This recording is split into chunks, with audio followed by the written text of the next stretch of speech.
On the Voice to Parliament, the AFL and Rugby Australia both today coming out to support the Voice. Do you welcome that? Absolutely. The AFL's been a great showcase of Indigenous success. I think it's no great surprise that they're supporting the Voice to Parliament, as other sporting codes and business groups have done. I'd expect there's going to be other significant groups in Australian society saying yes to the simple proposition that our Constitution should recognise the first Australians, and that when Parliament's making laws affecting first Australians, we should consult them. Do you think that might help with the polling? Because at the moment the trend is not great. The reduction in support for the Voice? Referendums are always hard, Kieran. 4 out of 5 have failed historically, and we understand this is a challenge.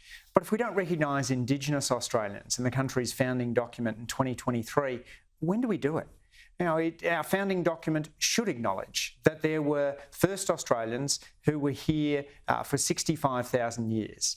Not just acknowledge that, but celebrate it. Recognise what an extraordinary thing it is to share this land with a people whose continuing history goes back tens of thousands of years. Should the government be willing to compromise on some of the language to get more Liberals over, like Julie and Lisa?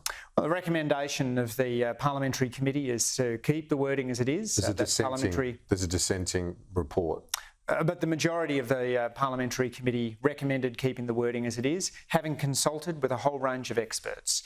We've engaged across the political spectrum on this.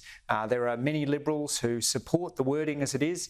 I hope that others will come on board with what can be a historic unifying moment for Australia. Tony Abbott responded to the rugby move. He said that this is another sports body that's succumbed to moral blackmail and coming out for the Voice. What's your reaction to that? I suspect Tony Abbott's moral blackmail would be a good moral call if it had come out the other way. The fact is that his view is that of an old-fashioned Liberal Party stuck in the past. I'm hoping more and more Liberals will recognise that it is in the national interest to support a voice to Parliament. This is a generous offer that Indigenous people made to non-Indigenous Australia through the Uluru Statement.